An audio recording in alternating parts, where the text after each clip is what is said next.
Hello, welcome to lecture number 5. We're going to be talking about fabrics, and we're going to introduce the ideas of fibers and filaments, which is what you need to make fabrics. So, we've had fabric ever since we've had people because we've put clothes on, right? So, what we call fabric and what we've used for fabric has changed through the years. And the biggest revolution that happened with fabrics happened in between 1940 and 1960, when we finally introduced synthetics or man-made fabrics into the mix. Up until then, everything had been plant or animal-based, some type of natural fiber or natural or skin of some type. And in 1974, man-mades made up about 70% of U.S. consumer fabrics. Rayon is its own category as it is cellulosic, so it has some natural elements to it. It's not fully synthetic, which is why we tend to call it man-mades, because rayon isn't fully synthetic, but it's still man-made. There's greater availability of man-made fibers and fabrics, and they tend to cost less. At least they did at the time, and they still do now mostly. In the 1980s, the rising cost of petroleum led to more expensive synthetic fabrics, and it renewed interest in natural fibers. Now they're about 50% of the market, man-mades versus naturals. Because the petroleum, man-made fabrics, they come from petroleum. Oil makes your clothes in some ways. Man-mades can be problems for costume designers when they're striving to create historical garments, because the sheen and the finish on man-made fibers often is different than natural fibers. So they play to the eye differently. They also handle differently. They don't necessarily move the same way. So when you're trying to recreate an historical garment, man-made fibers and man-made fabrics don't always give you the same effect as the naturals would. So often we'll pay more attention to the fiber content than the name of the fabric. You hear all kinds of, sometimes the name of the fabric is the fiber, but when you start talking about like brocades and jacquards, that's actually the weave, right? So when we're looking at fabrics, very often we want to look and see what the fiber content is when we're making our purchase, because for instance, we've talked a little bit about dyeing fabric. If you want to change the color of a fabric, dyeing naturals is much, much more effective than dyeing man-mades, because man-mades are synthetics. They tend to be oil-based, so they're essentially plastic. So they don't take color and dye the same way that, say, cotton or wool or linen would. The fibers don't open up to accept the color in the same way. So you want to read tags, but you want to know how to treat fibers in case they don't have instructions. So oftentimes on the end of fabric, so fabric tends to come on a bolt, and on the end of the bolt of fabric, so bolt is a rectangular, usually cardboard piece that the fabric's wrapped around. And on the end of that bolt, you'll usually see a little tag at the end of the bolt, and it's usually going to have the name of the fabric here, and underneath it it'll be like, it'll have a percentage of whatever the fabric is. All right, and then often here they'll have instructions on how to care for that. Just like when you get clothing, it has care on the tags to you know how to wash it, how to press it, things like that. That's what you're going to find on the end of the bolt, because once you make the garment, there's not a tag in it unless you put one in there. But not all of them have those care instructions, so you just kind of have to have a knowledge of fabrics and understand how to treat them. You can also, if it doesn't list what kind of fabrics they are and what the fiber content is, then you also can test to find out what it is, and the best way to find out what it is, a burn test, and we'll talk a little bit about that later when we talk about identifying fibers. So essentially you burn a little piece of the fabric, and the way it reacts to the heat, the smell that it generates, and often the color of the smoke will help tell you what type of fiber you're dealing with. So that's how a little bit about how you can find out what the fiber content of a fabric is if it's not listed, or you just find the fabric somewhere. So that's just a little bit about man-made versus natural fibers. We'll talk more about them as we talk about the individuals. But for what we're going to start with now is fibers and filaments. And then we're going to spend some time talking about the natural fabrics. So fibers and filaments. All fabrics start as fibers and filaments. So these are long threads that are then used to make up fabric, okay? The difference between these two, between the fibers and filaments, is the length and some surface characteristics. So fibers tend to be shorter, and they can be anywhere from 1 to 25. That's supposed to be inches. My notes didn't say that. And different fibers are different lengths. Cottons tend to be your shorter lengths. Linen or flax tend to be much longer lengths. Some silks can be fibers. So again, because filaments are longer, fibers are shorter.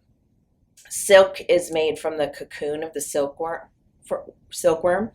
If the silkworm bursts out of the cocoon on its own, then it rips, then it tears through the cocoon, and then it creates silk fibers from there. It tends to have an uneven surface, so it's going to have a little bit of texture to it, so they're going to adhere to one another better when they're spun into yarn, so they can be very strong and kind of grab. And they tend to have a matte finish. They tend to absorb light rather than reflect it. So those are general characteristics of fibers. Filaments tend to be, they're extruded. So as opposed to pieces that are kind of put together, they're extruded. They're one long piece. The only natural filament is silk. So they're long because they're extruded. So again, silk is the only natural filament, and again, that comes from the cocoon of the silkworm. And in order to get the filament, what happens is once the cocoon is spun, the larva or caterpillar, it goes pupa, I think it's the pupa stage. Once that caterpillar is completed, or the worm has completed its cocoon, the worm inside is destroyed, and then the cocoon is unspun, so you have that one long filament to use. All man-made are filaments, because I don't know what to call them. The man-made, because they're not fabrics until they're made. They're not fibers because they're filaments. All man-mades are filaments. So any of the synthetics, because they're made from plastic, so it's just one long piece that's being extruded from, in this case, a machine instead of a worm butt. So they tend to have smooth finishes as opposed to uneven, and they tend to be reflective. So these are going to be, these may be a little shinier. They don't absorb light, they'll reflect light, so they're going to have a little bit more sheen to them. And they tend to be lustrous. You've got a lustrous kind of sheen fabric. Now, fibers have to be spun together to create a yarn. And then the yarn is what gets woven or knitted into the fabric. Filaments don't have to be spun into yarn because of their length, so they are yarn unto themselves. They're often twisted with additional yards or threads in order to make them thicker, or to just take advantage of the different types of things offered by the different yarns. You might have polyester or rayon, other things twisted together to create that yarn for weaving or knitting. Nylon for hosiery is never twisted with any additional ones. They could be twisted with more themselves too, but essentially what you need to know is fibers are shorter, they're uneven texture, they're matte and tend to absorb light, they have to be spun into a yarn. Filaments, they're longer because they're an extruded thread, and they tend to be smooth and therefore reflective. So that's a little bit about kind of the base piece that we're working with. And we'll visit this fibers and filaments a little bit more when we start talking about weaving and knitting and actually making fibers. So what we're going to talk about now is what types of fibers and filaments there are. So we're going to talk about our naturals first. So cotton is probably the one we're the most familiar with. So cotton is a vegetable seed fiber. Dry, it is 88 to 96% cellulose, right? So it's woody, basically, like trees. Most cotton was made from India until the discovery of America. The earliest account of a cotton fabric or fiber was in 848 BC. It is backbreaking work to harvest until the invention of the cotton gin in 1792, which revolutionized that process. Unfortunately, the deep history of cotton tied to slavery, so it's one of the things that we have to kind of look at and consider when we look at that history. The fibers themselves tend to be, they're some of our shorter fibers, so you absolutely, of course, have to put them into yarn, but they've got good texture. One of the things, some of the characteristics of cotton, and this is what we need to know when we're working with fibers and fabrics and trying to figure out what they are, what we want to ultimately know is the characteristics.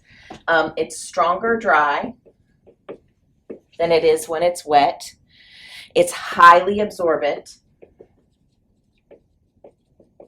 So that's a thing to think about if there's water involved. If you have an actor that sweats a lot, it's going to absorb some of that, but it doesn't wick it away as some others would.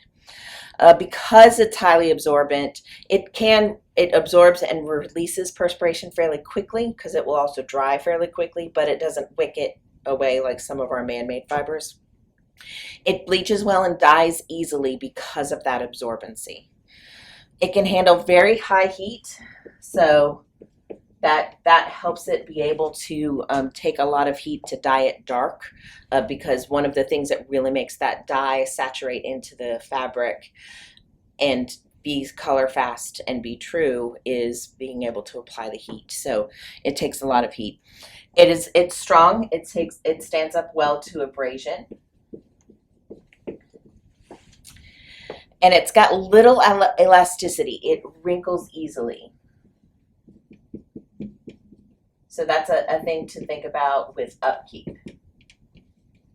If you want something that you're going to be able to just wash and dry, cotton isn't necessarily that, because you're probably going to have to press it. It is weakened when it's exposed to sunlight. So, and pins and things from jewelry will cut fabric and leaves holes so it doesn't kind of heal itself. It's susceptible to mildew and mold. So prolonged damp exposure is very bad for it. But it's resistant to moths and carpet beetles. So, and these are some of the things. Being weak against sunlight and mildew and certain insect activity, that's going to have to do with storage when you store that garment. So it's resistant to moths and beetles, but it's susceptible to silverfish. And silverfish are not fun.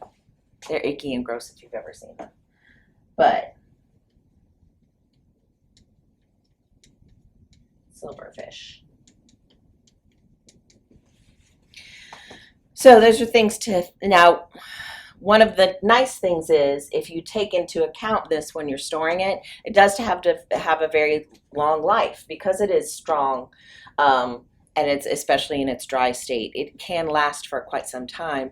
You just need to make sure that that when you're storing it, you are aware of these issues. So though we want to talk about flax. So, and a lot of the naturals The name of the fiber is also the name of the fabric. For linen, flax is the fiber, but the fabric made from it we call linen. All right. Linen is also largely cellulosic, not as much as cotton, but very close. Flax and wool are the two oldest fibers known to man. So wool, we've found when we've looked back through history in to when we've discovered old garments, flax and wool are the oldest that we found, right? So cotton, I think it was the earliest that we found from that was from 484 BC. We have found linen fabric that's over 5,000 years old. So linen is the oldest fabric that we're aware of. Today, Russia is the largest producer of flax. It's very popular in Irish linen garments and Belgian table linens. So you'll see it in garments in Ireland and Belgium. You're going to see it more in linen, table linens, etc. You want to pay attention to labels whenever you're purchasing linen because it's very often mixed with something. So if you want a true 100% linen, you're going to have to look a little bit harder, work a little harder to find that. And if it is a blend, it needs to have the percentage listed. In general, you'll get a percentage listed, but that's one of the things because the way linen reacts and works, there's a quality to linen that if you're looking for it and it's mixed with something, if you don't have enough linen in there, it's not going to behave the way you want. So the characteristics, it's a longer fiber. So it's probably the longest fiber that we have. It can be up to 40 inches long, a single fiber, and the average is between 15 and 25. It's very smooth, it's lint-free, and has a natural wax content that gives it luster and can make it a little bit resistant to moisture. So that's probably one of the key things to think about when using linen. That's something that you're really looking for. It gives it a little, like I said, a lustrous, along with the long fibers, helps to give it a lustrous finish. It tends to be a creamy to light tan in color, so it's a good kind of neutral base to start from. It is actually stronger wet than dry. So the opposite of cotton, cotton's stronger dry than wet. Linen's actually stronger when it's wet. So there's not a lot of harm from boiling it. So again, it can take some high heat. Now, the higher the heat, the more it's going to affect that natural wax content. So you may lose some of that luster that you're looking for if you dye it, because although it will absorb the dye fairly well, and the strength of the fibers aren't going to be compromised, you'll lose some of that luster from the natural wax content. It's highly absorbent with quick evaporation, even more so than cotton, so that's why it's especially good for warmer climates. There was a lot of linen that was worn in ancient Egypt, for example. Also in Greece and Rome, they tended to wear more lighter weight wools, but one of the primary fibers in ancient Egypt was linen. It has a finishing for most dyes, but as much as it will take boiling and take color and take dye, it doesn't absorb it into the fiber as deeply as cotton. So some of the darker, more saturated colors might kind of wear off or wear out, or they could even rub off. You may have experienced this with jeans, but it can also be an issue with darker linen fabrics. I don't know if you've ever bought a pair of dark colored blue jeans and you've taken them off and your legs are now kind of slightly colored. That's because the dye hasn't fully absorbed into the fiber, and that will happen sometimes with linen. It is an excellent heat conductor, so again, it helps that heat kind of flow through the body as opposed to holding it in. It does have pore elasticity, so it's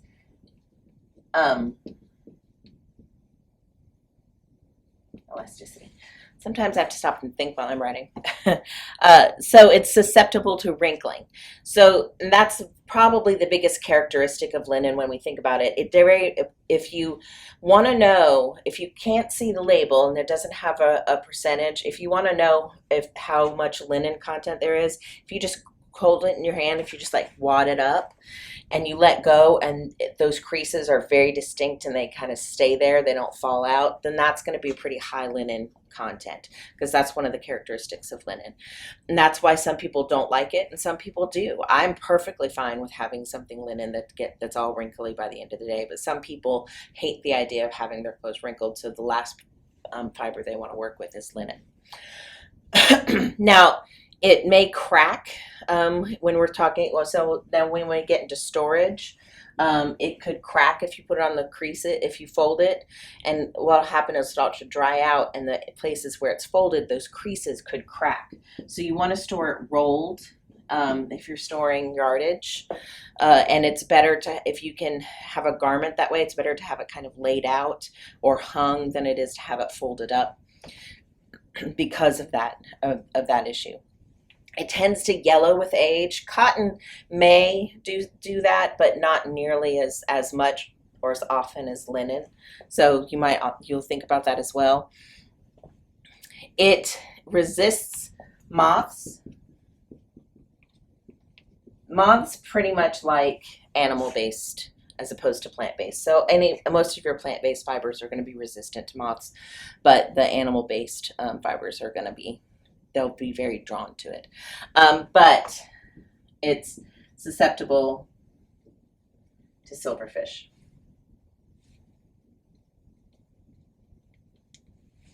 So it's in the same way. So that's another kind of thing to think about. Silverfish tend to like the woody cellulosic fibers. Moths tend to go for the animal-based fibers. Yes, and it's also very susceptible to mold and mildew as well, similar to cotton. Now there's something called ramie. Ramie is a bast fiber, which is what flax is, but it's softer and takes dyes more easily. So you'll very often see ramie as a blend with linen in order to kind of, so those fibers will be woven together into the yarn together, so that they'll take dye a little bit more easily, and that's how you get a little bit more kind of color and lasting color in your linens. So these are our cellulosic. Our cellulosic fibers, okay? Now we have protein fibers. Our protein fibers, let's erase for a minute. So protein fibers come from animals. Basically, cellulosic are plants, protein is animal-based. Now, when we're talking about fibers and filaments, generally, animals are not harmed in making protein fibers, but filaments. We'll talk specifically about silk, because silk, the animal is sacrificed in order to get that filament. So, naturals, we talk about proteins. And our first one, probably the most well-known, is wool, right? So wool comes, it's actually the oldest fabric worn by man, as early as 4000 BC, right? So, yes, wool is the oldest, followed by flax or linen. I think I might have said linen was the oldest before, but we flipped that.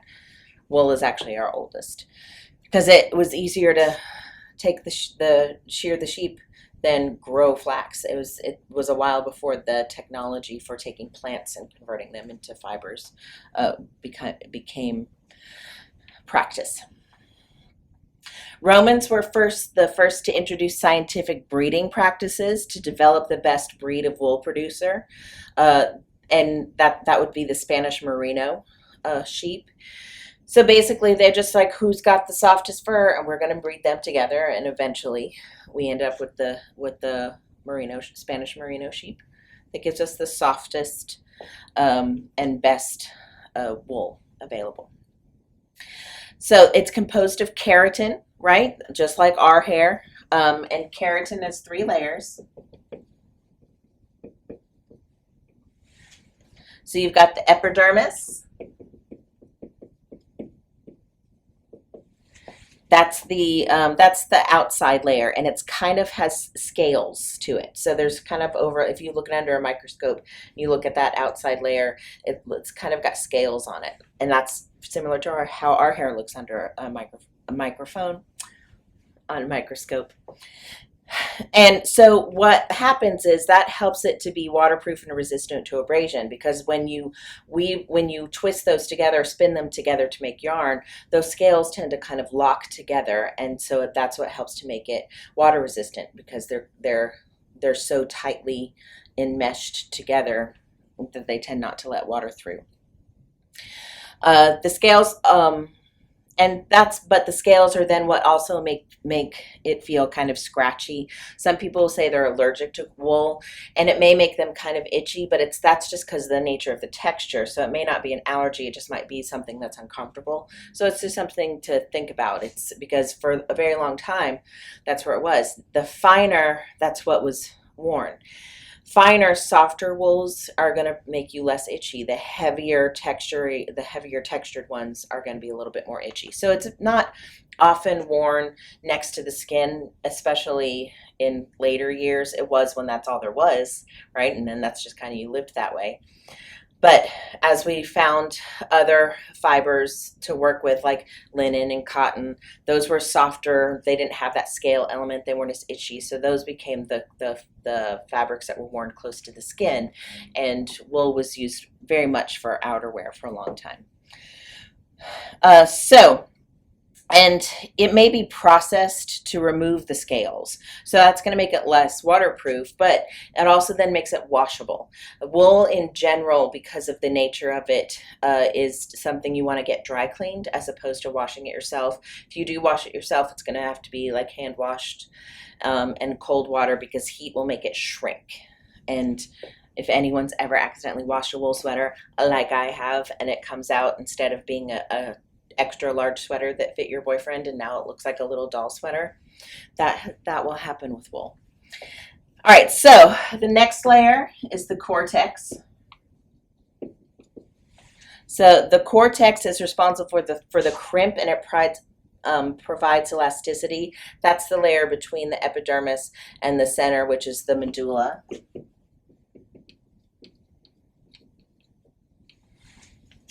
So those are the 3 layers, and it's not flat layers, they're wrapped around each other because it's a hair fiber. The thicker the medulla, the heavier the wool. All right, so the cortex and the epidermis just kind of wrap around the medulla, and they don't tend to have a whole lot of variance in how thick they are. It's the medulla at the center that really provides kind of how heavy that's going to be. So standards in production of wool are monitored by a group called the International Wool Secretariat. There's a certain standard that they have to meet in order to be considered good wool. And International Wool Secretariat kind of determines the grades and qualities of wool. They developed the wool mark and the wool blend mark. There are different types of wool that you might have heard of. Virgin wool is taken, and new wool, they're taken directly from the sheep. So the sheep is shorn, and then that hair goes in to be processed and spun into yarn, and then made into fabric, and that's virgin or new wool from the sheep directly into garments. Now so that's virgin or new. There's reprocessed.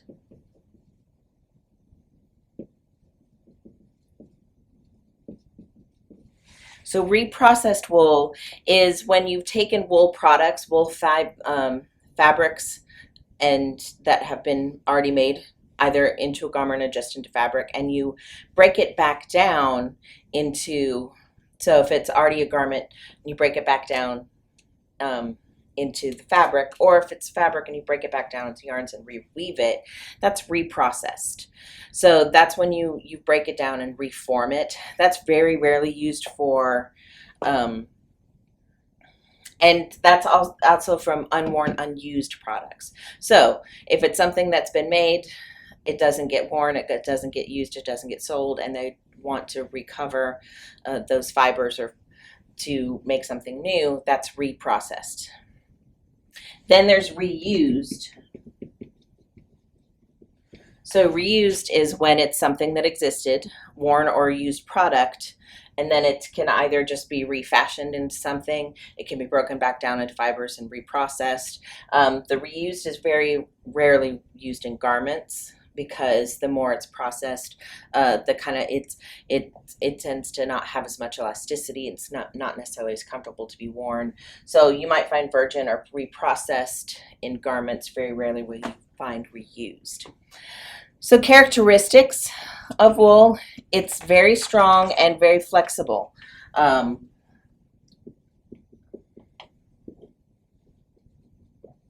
And you don't often find a lot of both strong and flexible in natural fibers.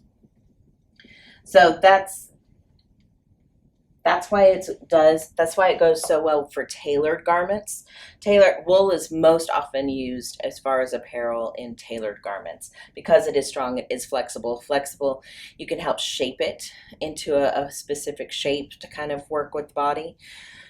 It also will move with the wearer fairly well, but at the same time it's very strong and durable, and it's going to last for a while.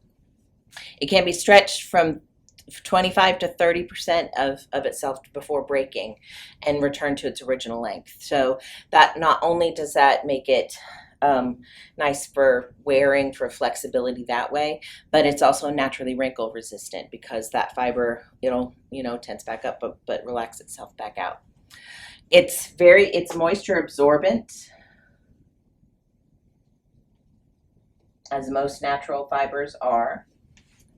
It'll take up to 30% of its weight before it starts to feel damp. So that's one of the things, that's part of those scales. That's part of that water resistant, waterproof quality of it. So while both linen and flax are, cotton and flax are very absorbent, they kind of hold on to that moisture, and that moisture goes straight kind of to the skin. With wool, it absorbs quite a bit before it penetrates and you feel it on your person. It's naturally insulated, so that's why it's good for winter garments. It's that crimp in the fiber, in that cortex, that helps it to be more insulated, that helps it kind of lay on top of each other and hold heat in. Felts, and now it will felt when it's exposed to damp, heat, agitation, or pressure. So felting is when the fibers get compressed and they become kind of one. You can make a type of fabric by felting fibers together. So as opposed to, even if it's been woven or knit together, if you get a lot of agitation, damp, heat, or pressure, those fibers, what they'll do is they'll kind of break down and mush together and lock together without benefit of the weaving or knitting process, or bypassing that.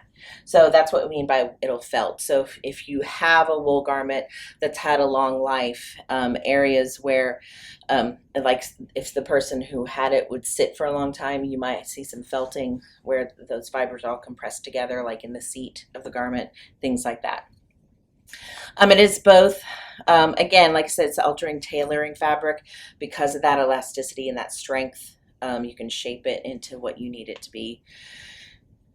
It is both water repellent and flame resistant. So it's because hair doesn't, so our cellulosic fibers, they're mostly wood. So they are highly flammable. You have to treat them to make them non-flammable because they have kind of a woody component. And what do we use to make fire? wood.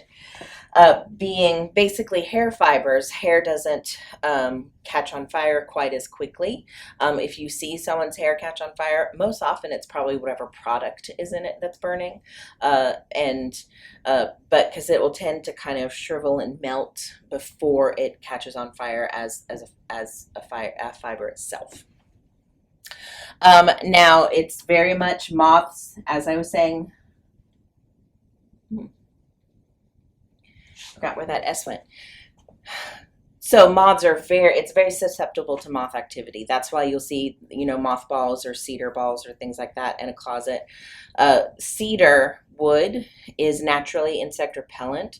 So you'll see sometimes very high-end, especially older homes, cedar-lined closets, because what happens is you want to keep that insect activity away from your clothes so that they last longer. And if you've got a closet that's got cedar lining, then insects are going to be less likely to get in there.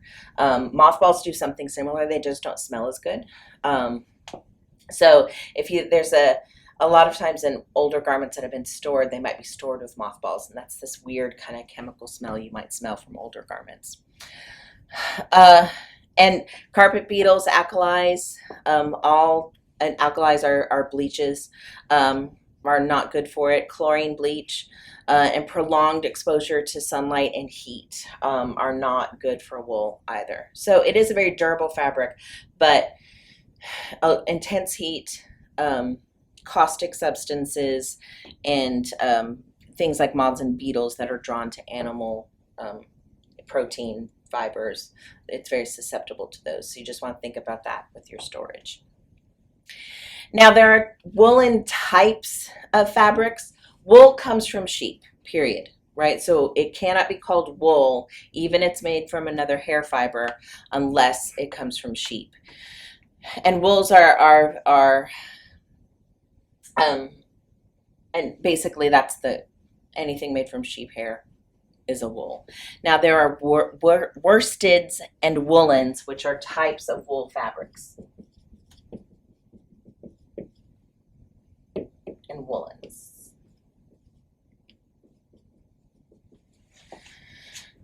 Worsteds are made from long wool fibers that have been carded and combed, so it tends to be stronger, smoother, and more expensive because it's a longer, more intense processing. But they're going to kind of be softer, more higher quality. The most popular worsted is a gabardine. Worsteds tend to be more of a smoother luster texture. It holds a crease well, it doesn't sag, it's stronger than woolens. It's a better grade of yarn. It's lighter and less bulky, so some of the more kind of lightweight things are going to be worsteds. It both tailors and drapes well, and it's very long wearing, so it's kind of a higher quality wool as your worsted wool. Woolens are shorter fibers. They're carded and they're not combed. They tend to be twisted into a looser yarn and has more of a fuzzy texture. So some of the kind of fuzzier textury wools are woolens. They may be firmly woven or loose, but the yarn itself is a looser weave, but they might be woven together more tightly. Harris tweed is probably the most popular of the woolens. Characteristics of woolens: they're softer, and they have a soft feel, but they have a fuzzy surface, so as opposed to the smooth of worsteds. There's very little shine or sheen. They're very matte. They don't hold a crease as well because of that fuzzy, loosely woven yarn. A relatively low tensile strength, so when you pull on it, they can pull apart more than your worsteds. It's heavier and bulkier. It may have a nap. Nap is a texture on the fabric that looks different if you turn the fabric different directions. We'll talk about that more specifically when we get into weaving fabrics. And it's more suited to casual outdoor fashions as opposed to worsteds are going to be more of your kind of indoor higher end garments. Woolens tend to be more casual, more often outerwear. So that's a little bit about wool specifically. There are other hair fibers that you may hear about, and they're kind of specialty.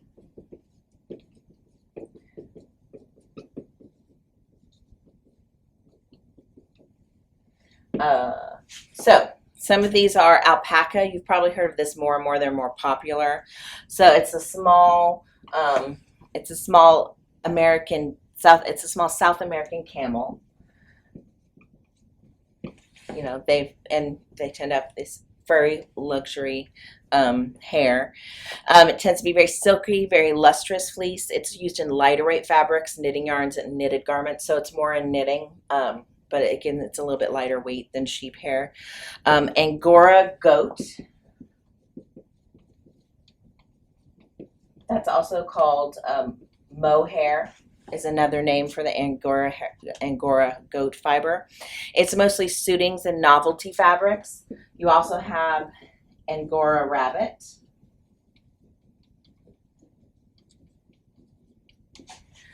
So Angora rabbit fibers, they're long, silky. It's usually white. They're primarily knits, like sweaters, often for children because they're very, very soft.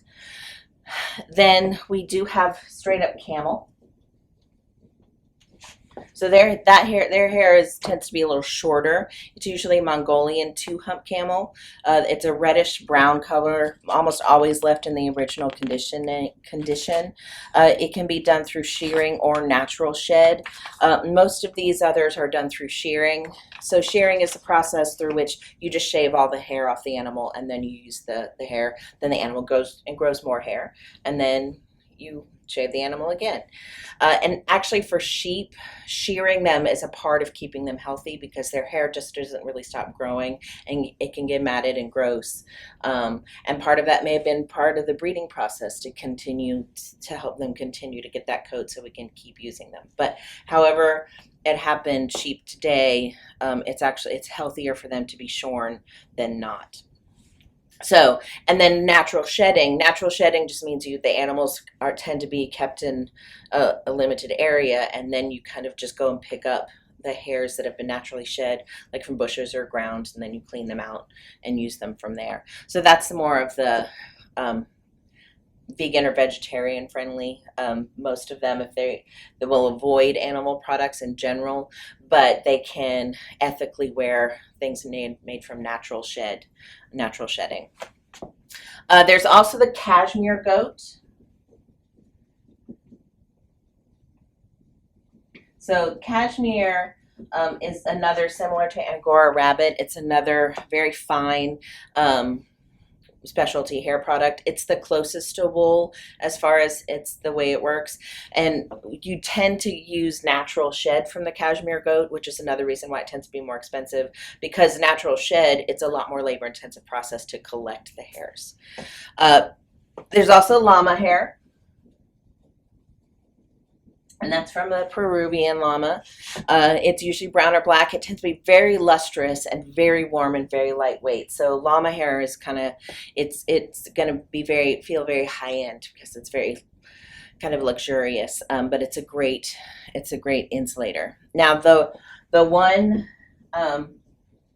if you're concerned about animal treatment, the vicuna is the only hair fiber fabric or hair fibers where you have to kill the animal to get it, and it's because the vicuna is so small that you actually have to skin it to be able to access enough hair to process. And so we don't see, I think I've seen very, very few garments made out of vicuna, and I'll probably say vicuna wool. It's not really wool because it's not a sheep.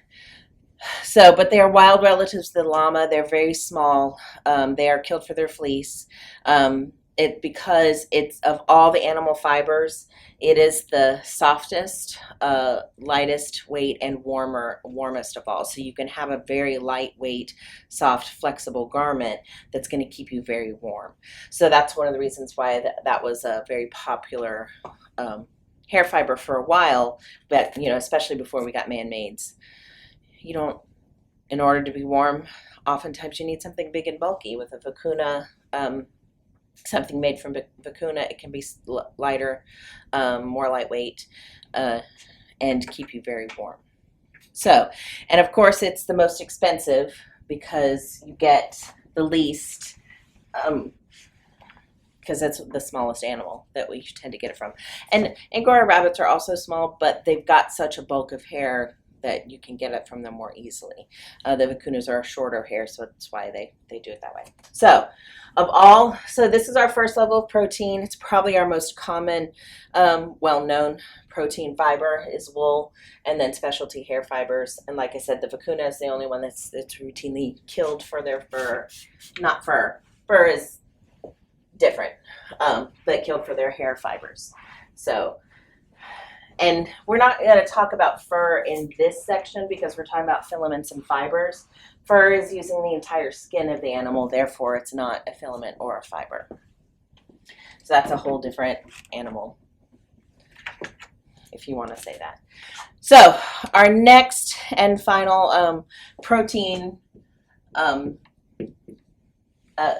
fiber, well actually fiber or filament that we're talking about is silk. Like I said, silk is the only naturally found filament. It is a protein based. It's produced by the silkworm from its cocoon. So the silkworm is the caterpillar of the silk moth. So fibers were first turned into fabric in China about 4,000 years ago, and they monopolized the industry for over 3,000 years. So as far as breeding and growing, and then the process of killing the worm and unrolling the silk and then processing that into fabric, that was something that was very closely guarded secret within China's borders. And it only got out because someone came in and basically stole some silkworms and mulberry bush trees and smuggled them out and shared the process.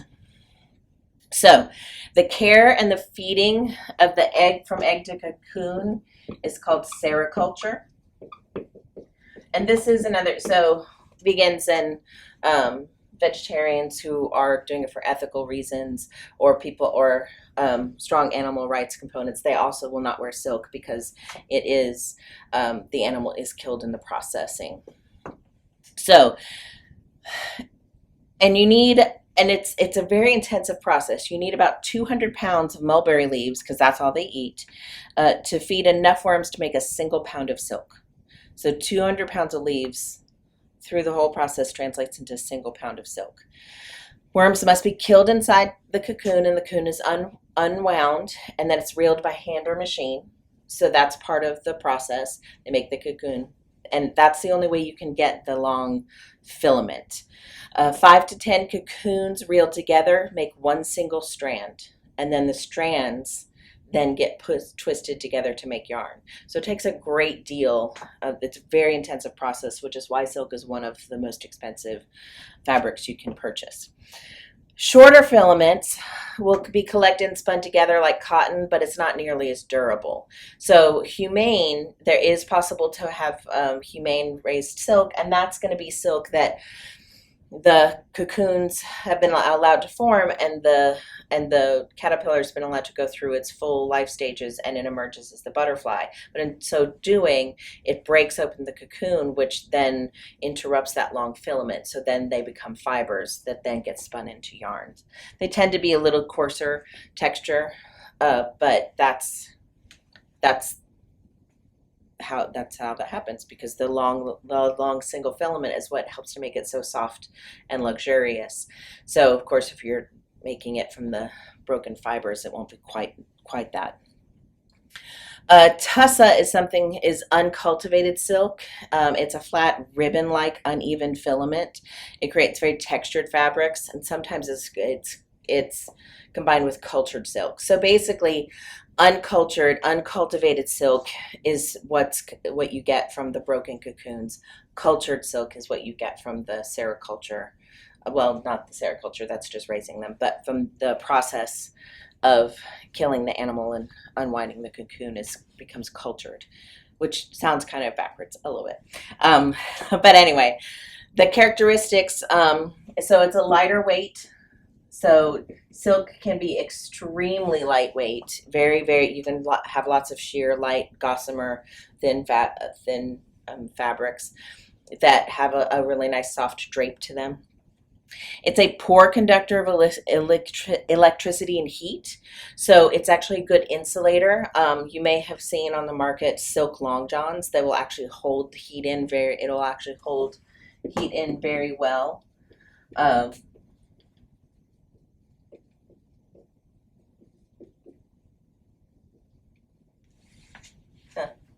my writing's getting worse, I'm sorry. It can soak up to 30% of its weight and still feel dry, similar to wool. So it's also got kind of a water repellent characteristic. It has a great affinity for dyestuffs at low temperatures. So you can heat it to a higher temperature, but it works better at lower temperatures. But it will take dye very, very well and very quickly and absorb it very deeply. So it's really actually kind of the easiest to dye and the most desirable for something you're going to dye, followed by cotton, and then flax, and then wool. It's the strongest of all the natural fibers. It can be stronger than steel in an equivalent size. So if you have a steel beam, and if you were to create a silk beam the same size, the silk will actually be stronger. It's going to be more flexible. It's not going to be as rigid, but it'll be physically stronger. Kind of like when you've heard that about, spider webs, right? But they're so thin, we can just snap them. But if they were actually to combine them into extremely thick, ropey things, they'd be very durable. It is weaker wet than dry. It may shrink in hot water. So even though it takes a while before it feels wet. When it is wet, it's weaker than it is when it's dry. It may stretch up to 20%, but it won't spring back after about 2%. So you can stretch it a lot, but it doesn't spring itself back. So it's going to be a little bit more wrinkle. Unstretched silk is resilient with good wrinkle recovery, but if the silk gets stretched in the process of making the fabric at all, then it's less wrinkle resistant. You're going to have to pay more attention to that. It is resistant to mildew, but of course, because it's protein, susceptible to moths and beetles and other insects. Hydrogen or sodium probate is what you want for bleaches, but not chlorine. Chlorine bleach will kind of break it down. I have seen someone, out of spite, take a bucket of bleach and take a silk dress and dip it in, and you could watch the bleach just eat the fibers running up the dress. I don't advise that. It was not a very nice human that did that. But it was a very kind of fascinating thing to see as someone who handles fabric, to actually watch that process, and the dye just eats it. That's the chlorine bleach. That's why you want to use hydrogen or sodium-based bleaches. Light, heat, and age will yellow silk, so even more so than flax, silk will yellow. And it can be damaged by strong soaps, acids, perspiration, high irons, and sunlight. So it's an interesting, strong, but delicate fabric. So that's essentially silk. Those are our natural fibers and filaments that then can later be made into fabrics. So our next lecture will speak about some of our man-made fibers, and then we'll go from there. So thank you for joining me.